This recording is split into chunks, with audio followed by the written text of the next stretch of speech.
어쩔 수 없다. 내 고향 집에 좀 좋은 처자, 이쁘고 좋은 처자 하나 데려다 놓을 테니까 좀 자네가 좀 수시로 내려와서 좀 보고, 그래서 거기서 씨를 받아서 정손의 대를 잇자.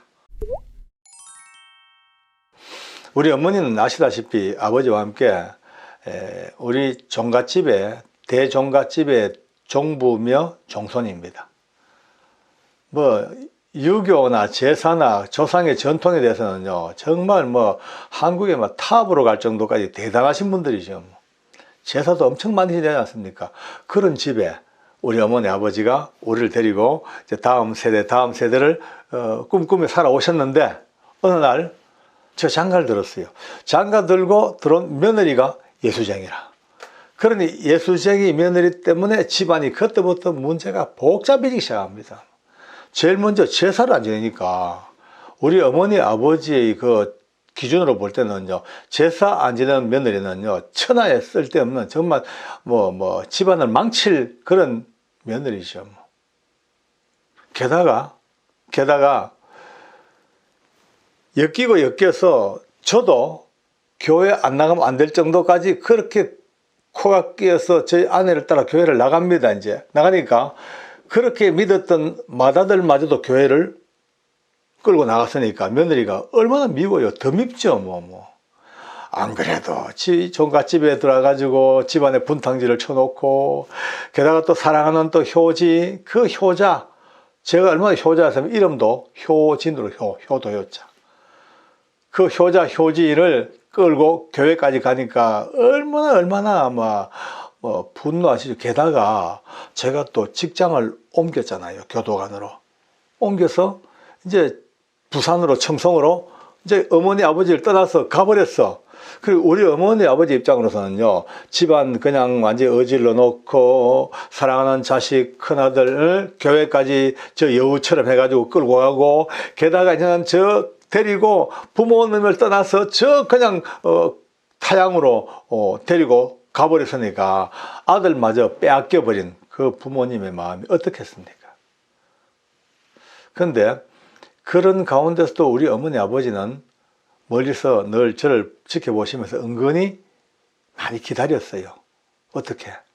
저게 뭐 교회는 나간다만 하는 꼬라지 보니까 교인도 아니다. 저는 맨날 술 퍼먹고 담배 꼬나 물고 고돌이 치고, 언젠가는 저는 돌아온다. 지금 당장은 마누라 치마 폭에 쌓여가지고 그냥 교회를 어쩔 수 없이 나가긴 나간다마는 곧 돌아와서 우리 문중에 이제 종손이 돼가지고 조상 잘 섬기고 제사 잘 지내고 할 사람이다라고 늘 기대하고 있었는 거예요.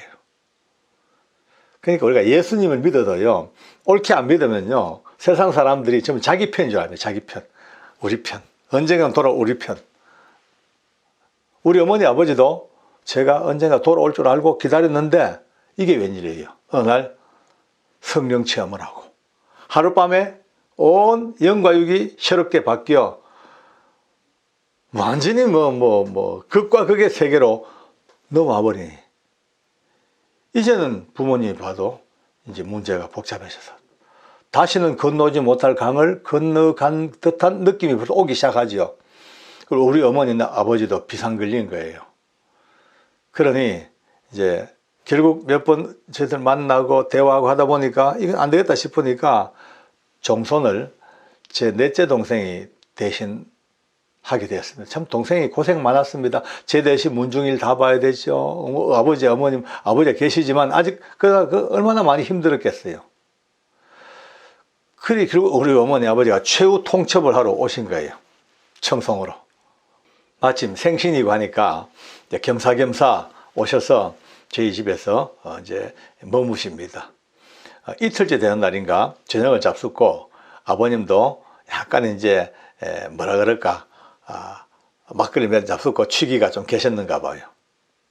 갑자기 저를 은밀히 부르시더라고요. 좀 보세. 이리 좀 오게. 할 말이 있다고. 그 이제 저 집 가니까 그 이제 기둥 뒤쪽, 벽 뒤쪽으로 살짝 질 불러가지고는 이렇게 말씀하십니다. 내가 그동안은 자네가 언젠가는 내가 돌아올 줄로 기다렸는데 이제 보니 안 되겠다. 보니 자녀도 하는 꼴이 이제는 진짜 예술제가 되어버렸고, 아이들도 보니까 밥 먹을 때마다 궁디 쳐들고 기도하고, 그저 입만 때만 예수님 노래하고, 온 집은 그냥 예수책밖에 없고, 이제는 소망이 없다. 이제는 더 이상 기대하지 못하겠다. 내 포기하겠다 이러셔요.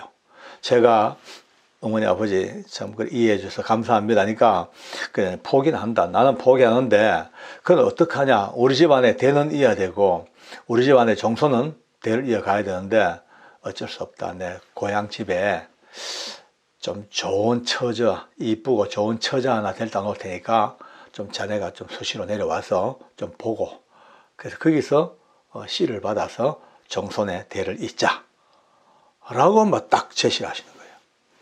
근데 그날 그 말씀을 듣는 순간에 진짜 그냥 제 몸이 폭발할 듯한 분노가 올라옵니다. 내 인간의 분노가 아니고 아마 성령님이 주시는 아마 그 어떤 분노인 것 같아요. 저도 몰래 그 부모님 앞이니까 큰 소리 못 치고 제 옷 앞자락을 잡고 뚝뚝뚝 땡기니까 옷이요 막 찢어져 버려요. 성경에 보니까 가끔 옷을 찢는다는 말씀이 나오던데 그게 뭔지 알겠더라고요. 뚝뚝뚝뚝 옷이 찢어지면서 어머니 아버지 그 더러운 유산을 제게도 물려주려 하십니까? 내가 그 유산 받아야 되겠습니까?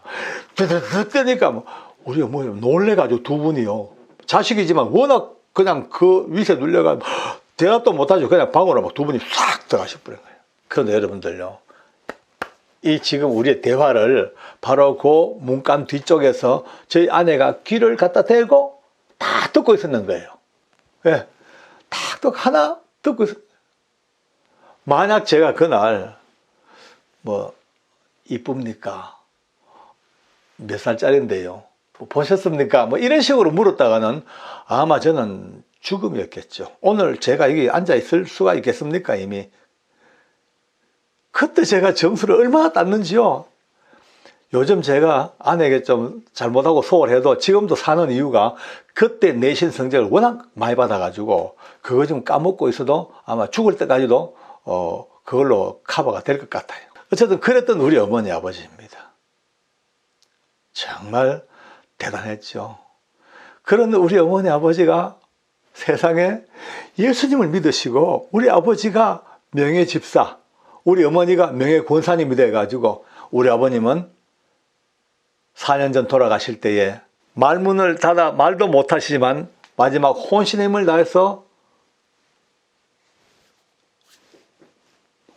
나 예수 믿고 하늘나라 간다고 그러면서 문병원 사람들에게 너희들도 예수 믿고 나처럼 하늘나라 가자고 여러분이 수화로 복음을 전하고 이 땅을 떠나신 너무나 멋지고 이쁘신 우리 아버지, 그리고 지금 94세 그 연세도 우리와 자녀를 위해서 기도하시는 우리 어머니, 그 무서운 종갓집의 굴레를 다 끊고 예수 딱 믿고 교회 오시는 순간 첫 마디가 제사 다 없다.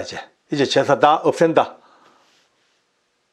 1년에 한 번 모여서 예배하는 걸로 끝내자 하고 그렇게 우리 아버지가 선포하셨던 너무나 멋있는 이 시대에 그냥 기도원 같은 우리 아버지, 오늘 너무나 귀한 이 연예가 생각나서 여러분과 함께 같이 이 시간을 나누어 보았습니다. 할렐루야. 제가 지금까지 교도소나 감호소, 구치소에서 근무하면서 겪었던 많은 일들을 간증하고 나누니까 사람들이 제게 자주 묻습니다. 아니, 장로님 어떻게 처음부터 그렇게 수용자들, 갇힌 사람들을 위해서 헌신하려고 그렇게 마음먹고 참 귀한 뜻을 세우시고 그렇게 잘 하셨네요. 이렇게 묻는 사람들이 참 많습니다만 그럴 때마다 제가 일일이 해명을 안 할 수가 없습니다. 오늘 여러분들에게 제가 교도관이 되었던 이유, 그리고 그 과정들, 그리고 그 결과까지 숨겨진 이야기들을 같이 한번 나누어 보겠습니다. 제가 군대 생활을 마치고 제대를 했죠. 제대하고 나니까 일단 먹고 살아야 되니까 제일 손쉬운 게 공무원 생활입니다. 그래서 이제 공무원 시험 준비를 했습니다. 나름대로 열심히 공부하고 그래서 이것저것 시험을 치니까 잘 됐어요. 시험이 잘 붙었대요. 머리가 좋은 게 아니고 운이 좋았던가 봐요. 지금 생각하니까 이제 그 당시에 9급, 요즘 말하면 9급 법원직, 또 9급 검찰 사무직, 또 7급 교정직, 이렇게 시험이 막 돼요. 근데 이제 1차 시험 합격이 되는데 면접을 보고 오면 꼭 최종 합격에서 떨어집니다. 너무 미치겠더라고요. 물론 내가 좀 못생기기도 했지만 그래도 인물 보고 뽑는다 하더라도 떨어질 인물은 아닌데 왜 이렇게 안 될까? 정말 기가 막혀요. 그때 어떻게 아까 말씀대로 7급 교정직, 그 교도관이죠. 교도관 간부 시험에 그 당시에 공채에 합격을 했는데 그때 몇몇 사람들을 알았습니다. 같이 시험을 치고 같이 다니고 또 면접 준비하면서 친하게 지낸 친구들이 몇 명 있었습니다. 그런데 그것마저 또 안 되는 거예요. 최종 면접에서 불합격. 나중에 제가 얼마나 암담했겠습니까? 젊은 나이에 먹고 살아야 되는데 시험 치는 것마다 필기 시험은 되는데 면접에서 떨어져 보니까 결국 마지막 선택한 것이 행정직을 선택해서 행정직 7급을 쳤죠. 그게 또 됐어요. 그나마 마침 행정직은 그 연좌제를 깊이 안 보니까 그래서 결국은 대구시청에서 공무원 생활을 시작했습니다. 그런데 그 가운데서 뭐 제 간증을 많이 들어 아시겠습니다만은 제가 쓴 책에도 나와 있습니다. 결혼을 했죠. 결혼했는데 결혼하고 보니까 저희 아내가 예수를 믿는 사람이었어요. 우리 집안은 철저한 유교 집안이고 종손 집안이고 양반 집안이고 기독교라고는 아예 담을 쌓는 집이고 예수님하고는 아예 쳐다보도 못할 그런 가문이라 저희 아내가 예수 믿는 사람이라는 게 딱 들키니까 우리 가문에 우리 문중에 큰 위기가 왔죠. 모든 어른들은 이제 집안 망했다, 종갓집 망했다, 어떻게 종부가 예수제가 들어왔냐, 도대체 종손은 뭐 했냐, 우리 아버지에게 막 질책이 떨어지고 저희 아버지는 우리 보고 이혼하라 그랬거든요. 안 된다. 어떻게 종부가 예수제냐, 이혼해라. 저보고 이혼을 종용합니다만은 저는 또 이혼을 못한 것이 아내가 너무 좋습니다. 너무 좋아가지고 이혼을 못해요. 어떻게 합니까? 사랑스러운데. 결국은 아내도 버리지 못하고 또 그러다 보니 부모님도 버리지 못해. 저는 또 어릴 때부터 충효야말로 인간의 근본이고 이것이 최고의 가치로 알고 그래 배워왔기 때문에 어머니 아버지에 대한 불효는 또 생각도 못합니다. 그러니까 효냐 불효냐, 아내에 대한 헌신이냐 이 버리는 거냐, 이 갈등 속에 딱 걸리니까 저는 미치죠. 뭐. 그러니까 어디론가 도망가야 되겠다, 어디론가 탈출구를 찾아야 되겠다, 이것이 자나깨나 내 머릿속에 있는 고민입니다. 한 번은 제 이제 가까운 친척 중에 하나가 큰 사고를 쳐가지고 대구 교도소에 구속이 됐어요. 제가 안 가볼 수 없어서 갔죠. 평생 처음으로 교도소를 간 거예요. 가서 면회 신청을 하고 거의 1시간 가까이 기다렸다가 면회를 하는데 3분 하고 땡 끝나버립니다. 그러니까 얼마나 답답해요. 근데 마침 생각하니까 한 4, 5년 전에 이 교정직 시험을 칠 때 같이 친했던 친구 하나가 마침 그 대구교도소 근무를 하고 있는 걸 알거든요. 전화를 했습니다. 하니까 마침 전화를 받아요. 왔다니까 오라 그래. 그래서 갔죠. 교도소문을 딱 정문으로 들어가는데 세상에 그 엄청난 넓은 그 정문 그 바로 앞에 제 친구가 섰는데 제가 처음 보는 순간에 무슨 메가더 장군인 줄 알았습니다. 그 큰 멋진 덩치에 제복을 입었는데 금태모자를 탁 쓰고 가슴에 번쩍번쩍 하는 걸 달고 큰 뭉화를 2개나 달고 쫙 서 있는 폼이 완전 무슨 뭐 메가더 장군? 아니 을지문덕? 이순신? 내가 아는 모든 장군들은 다 갖다 모아도 못될 텐데 너무 멋있는 거예요. 보는 순간에. 그것뿐입니까? 지나가는 부하 직원들이 아주 절도 있게 충성 경렬, 그러니까 서서 경렬을 촉 이렇게 받는 거예요. 제소자 중에서 모범수들 뽑아가지고 지도원이라고 그때 썼습니다. 이들은 모양이 더 좋네요. 또 요즘 헌병보다 더 멋있게 옷을 쫙 빼입고 링을 차고 워카를 신고 지나가다가 제 친구만 보면은 미친 듯이 막 갱생 이러니까 와, 저는 보는 순간에 내 꿈에도 그리던 이런 조직 생활, 저게 내가 4, 5년 전에 왔어야 되는데 연좌제 때문에 못 와가지고 막 그냥 모든 게 너무너무 멋져 보이는 거예요. 민회실에 갔습니다. 자기 방에. 그러니까 내 친척을 불러다 놓고 뭐 3분에 있어요. 30분도 좋고 그냥 이야기 뭐 시키고 할 것도 하고 그래 돌아오면서 내 마음속에 제 눈에 보이는 거는 그 친구의 그 멋있는 모습, 그 어마어마한 교도소 그 분위기, 지나가는 직원들의 그 충성, 그 지도원들의 갱생, 이 모든 게 꿈에서까지 떠나지가 않아요. 그래 보니까 집은 집대로 또 아내와 우리 어머니 아버지와의 문중의 갈등이 최고에 달했죠. 거의 죽음 같은. 그러니까 제가 이거 계속 하는데 마침 그 당시에 새로운 정부가 들어서 가지고 모든 연좌제를 철저하게 다 없애겠다는 그 선포가 되었습니다. 완전 관보에 딱 나가지고, 그러니까 쉽게 말해가지고 어떤 공안직렬이나 이런 직렬도 연좌제를 적용하지 않는다는. 연좌제는 뭐냐면 내 주변에 가까운 이웃들이 그런 어떤 공산주의라든지 이념적인 문제가 있으면 내까지 걸려드는데, 이제 완전히 내 당대 내 문제만 내면 전혀 관계없다는 이 관보를 딱 본 순간에 그렇다면 이제 이게 한번 쳐볼만 하다 해가지고 저희 아내에게 여보 내 교정직 갈까 이래 물었어요. 저희 집사람은 모르니까, 교정직이 뭔지 모르니까 그거 뭐 하는데요, 신문사나 출판사에 인쇄 교정하는 그런 교정직이요 이래 물어요. 그게 아니고 이 사람아, 교도소의 교도관들을 교정직이라 그러는데 여기 가면은 어머니 아버지하고의 싸움도 필요 없고 이제 이거는 전국구야. 전국에 약 50개 교도소가 있는데 한 교도소에 2년 3년마다 계속 뺑뺑 도니까 합법적으로 어머니 아버지의 설화를 벗어나서 도망갈 수 있다. 이렇게 하니까 집사람이요 펄쩍 뛰는 거예요. 너무 좋아가 막 박수를 치고 공부하라고 막 몰아붙이네요. 그때부터 또 공부를 합니다. 근데 하니까 어렵죠. 벌써 4, 5년 전에 했던 공부인데 그동안 책 놓고 있었는데 그것도 아주 전문 과목인데, 제가 지금 기억에도 국사, 국어, 영어, 그 다음에 행정법, 교정학. 너무 전문, 어쨌든 했습니다. 하여튼 집사람은 저를 그냥 잘나 그러면 꼬집 뜯어가면서 공부하라고 도망가고 싶어가지고. 그래서 시험을 치러 갔죠. 솔직히 이제 비율이 엄청 높았어요.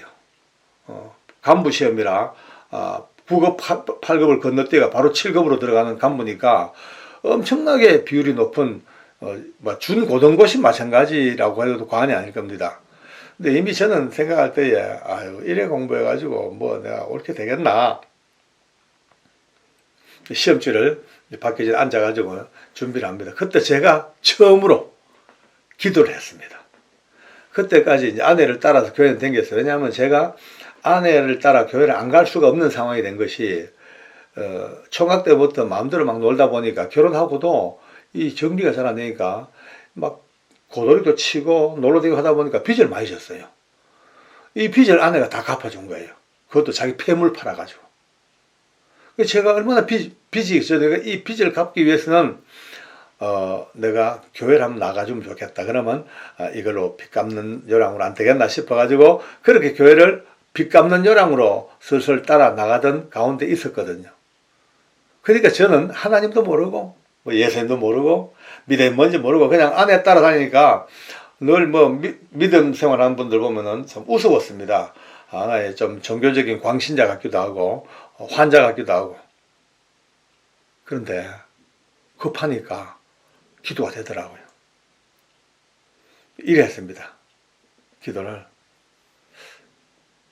하나님, 우리 아내가 잘 믿는 하나님. 저는 잘 모르겠습니다만 우리 아내가 잘 믿으니까 아내의 내 체면을 봐서 아내 얼굴을 좀 내세워 기도를 하겠습니다. 제가 이 시험을 쳐서 집을 나와야 됩니다. 뭐 저뿐이 아니고 저희 아내가 하나님 잘 믿는 우리 아내가 지금 이 신앙 문제 때문에 시어머니 시아버지와 문중에게 지금 죽음 같은 고통을 당하고 있는데 빼내줘야 안 되겠습니까? 아주 이제 핑계를 이제 아내 핑계를 댄 거예요. 근데 저는 실력이 없고 공부 준비를 많이 못했습니다. 지금부터 제가 아는 거는 뭐 쓰겠지만 모르는 거는 찍을 테니까 제게 영감을 주십시오. 찍는 영감을 주셔가지고 잘 찍혀서 정답에 좀 맞아서 합격돼야 됩니다. 그래야지 종교적인 갈등을 도망갈 수가 있습니다. 라고 그렇게 기도를 해봤어요. 그리고 내가 들은 게 있어가지고 마지막에 예수님 이름으로 기도를 합니다. 라고 일단 기도했습니다. 내 생애 최초의 기도입니다. 그리고 시험 문제를 봤어요. 시험 문제 보니까 아는 게 한 반 정도는 알겠습니다. 나머지 반은 본 것 같기도 하고 처음 본 것 같기도 하고 도대체가 알 수가 없는 문제예요. 어떻게 알겠어요? 근데 이제 기도했으니까 자신 있게 찍습니다. 원래 무식한 사람들이 아주 용감합니다. 폐를 딱 들고 이제 찍습니다 하고 아는 거는 제가 궁리해가지고 열심히 썼지만 모르는 거는 그때부터 탁 막 찍어서 그때 오지 쓴다니까 막 찍었어요. 마음 참 편합디다. 뭐 모르니까 편해요. 알면은 갈등인데 그래서 시험을 다 쳐 나왔습니다. 집에 오니까 저희 아내가 어째 좀 되게 섭득가 물어요. 몰라 뭐 약간 뭐 대충 했는데 되겠나 뭐 라고는 했습니다만은 어쨌든 저도 뭐 그렇게 기대하지 않았습니다. 그런데 발표가 났어요. 발표가 났는데 합격된 거예요. 합격됐어요. 아니 그 경쟁률이 높았고 참 시험 성적이 아주 카트가 높았는데 된 거예요. 된 뿐은 그냥 된 뿐만이 아니고 나중에 연수원 들어가서 또 보니까 아주 상위권으로 돼버린 거예요. 저 이 간증은 참 하기 어렵습니다. 왜냐하면 공부해야 되고 시험 칠 사람들이 열심히 공부해야 되는데 제 간증 듣고 이게 무슨 또 뭐나 되는 줄 알고 시험이고 뭐 때려치우고 누가 잘 믿는 하나님 찍을 테니까 봐주세요. 또 이러면 안 되잖아. 그죠? 그러니까 이건 참 하기 어려운 간증입니다만 제 얘기니까 솔직히 제가 말씀드립니다. 그렇게 드디어 교도관이 이제 합격이 됐어. 우리 어머니 아버지가 난리가 났습니다. 말도 안 된다. 무슨 우리 밀양박과 규경파의 대종고의 대종선이 옥사정이 웬 말이냐. 옥사정이 교도관을 옥사정이라 그래요. 옛날 춘향전 나오는 옥사정처럼 옥사정이 웬 말이냐고. 근데 저는 옥사정이고 뭐고 가야 돼. 왜? 아내와 이 가문의 이 종교 전쟁이 미칠 것 같은데요. 가야 돼. 그 결국은 주변에 만류를 다 뿌리치고 어머니 아버지의 만류까지 다 뿌리치고 기어이 아내를 데리고 드디어 아기를 안고 교도관의 길로 나섰습니다. 이제 저는 이 성경을 보다가 아브라함을 볼 때마다 늘 그런 얘기를 합니다. 나는 제2의 아브라함이다. 그런 얘기를 합니다. 그럼 많은 사람들이 저보고 눈빛이 맛이 갔냐, 드디어 교만이 거기에 달했네, 이런 눈빛을 보면은 저는 아브라함의 믿음은 따라가지 못해. 그러나 상당 부분 아브라함과 닮았어요. 많이 닮았어요. 왜? 첫째, 본토 친척 아비 집을 떠났어요. 아이, 대단하지 않습니까? 저도 본토 친척 아비 집을 떠난 거예요. 만류를 뿌리치고 떠났어. 어디로? 어느 교도소 갈지 모르는 갈 바를 알지 못하는 곳으로 떠났어. 아이, 아브라함과 상당히 닮았죠. 게다가 우리 집안의 믿음의 조상입니다. 어쨌든 날라리든 뭐든 간에 일단 믿음으로 그렇게 해서 나중에 주님 만났으니까 일단 믿음의 조상이고, 그 이후로 우리 온 가문이 우리 집안이 6남매 13명의 손자 손녀들, 우리 어머니 아버지 형제간들 100% 한 명도 빠짐없이 다 예수 믿는 집으로 변화됐으니까 이 또한 아브라함이라고 해도 뭐 별로 두드릴 소리는 아닌 것 같아요. 이제 농담이었습니다만은 또 가는 곳마다 제단을 쌓고 예배를 드립니다. 상당히 닮았죠, 아브라함과. 그렇게 떠나 부산 교도소로 들어갑니다. 부산 교도소에서 초임 간부로 생활하다가 거기서 잘 해야 되는데 거기 가서도 또 옛날 성질을 못 버려가지고 그냥 상관들 애먹이고 그냥 내 마음대로 놀고 솔직히 개구장이가 어디 딴 데 가겠습니까? 얼마 전 영상에 댓글을 많은 분들이 박효진 장로 개구장이님, 개구장이 때를 보는 것 같다고 이런 말을 많이 합니다. 솔직히 개구장이었고 말썽꾸러기였고 좌충우돌, 정말 예수님 때문에 살았지 예수님 아니었으면 저 골치 아픈 사람이죠.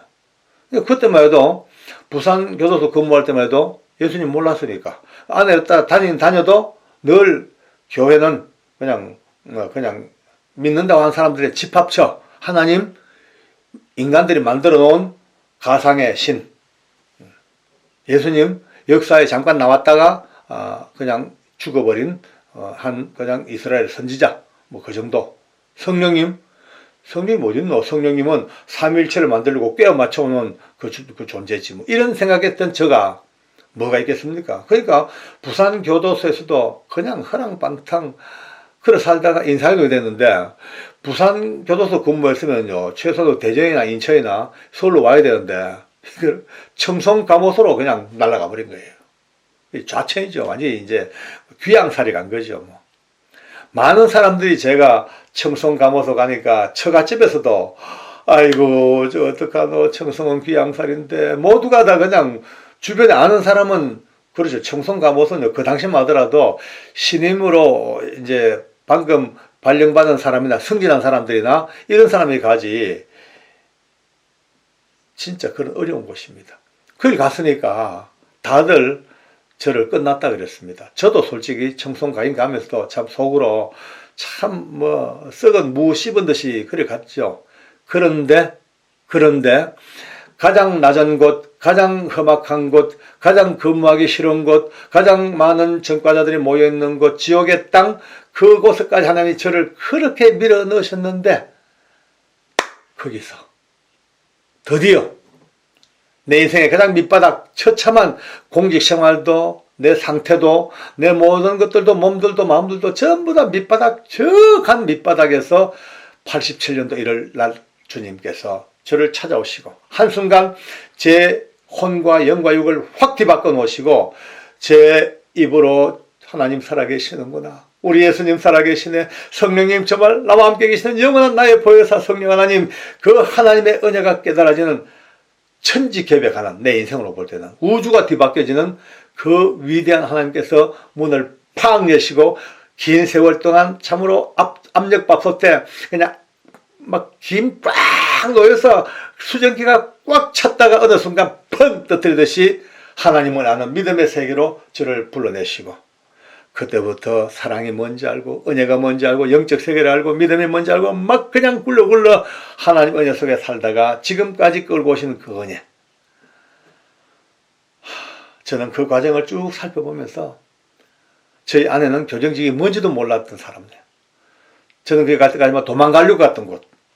그러나 하나님은 기어이 끝자락에서 하나님의 영원한 섭리, 하나님의 계획, 하나님의 전능한 하나님의 그 프로그램 속에서 한 인생을 바꾸어 놓으시고 드디어 이 많은 것들을 체험하게 하시고 이제 많은 사람들에게 이렇게 나누어서 하나님의 은혜를 같이 공유하는 그런 자리를 부르신 거 생각하면은 제가 늘 쓰는 말대로 인생은 결과보고다. 나중 돼봐야 한다.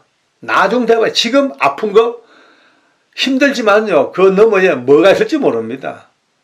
제 댓글에 올라오는 수많은 고통스러운 이야기, 아픈 이야기, 절망적인 이야기가 얼마나 많아. 그거요. 아직 모릅니다. 왜 그런지 아직 그게 다가 끝이 아닙니다. 너머에 뭔가 있습니다. 그것을 안다면 이제 자신만만하게 고통아 와라. 내 이거 주님 예수 이름으로 내가 이기겠다. 예수님께서 날 살려준다. 이기겠다. 넘어가면요. 인생은 결과보고라. 끝이 돼봐야 알아. 지금 당장은 몰라요. 지금 당장 어떻게 알겠어요. 좋은 일 많이 생겼습니까? 좋죠. 그러나 그것이 끝이 아닐 겁니다. 그 의미가 분명히 있을 겁니다. 선하게 쓰실 하나님의 의미가 있고 아파도 의미가 있고. 제가 교도관으로 들어온 이 과정이 짧게 끊어 얘기했습니다만 이미 다 연결이 되실 거예요. 기어이 하나님께서는 그들과 함께 꿇어앉아 눈물로 기도하고 주의 나라를 이루나간 일에 부름받게 쓰게 하시고 지금은 유튜브를 통해서 전 세계 열방의 많은 믿음의 사람들과 같이 소통하면서 은혜 나누는 이 놀라운 역사가 오늘 하나님께서 이루내신 마지막 결과물이라면 한 번쯤 더 하나님을 신뢰하고 그래 하나님께서 나를 어떻게 끌고 나가실까 내 온몸을 던져 그분 앞에 우리가 두 팔 벌려 안 키울 수 있는 은혜가 오늘 다시 한번 있기를 바랍니다. 감사합니다. 할렐루야.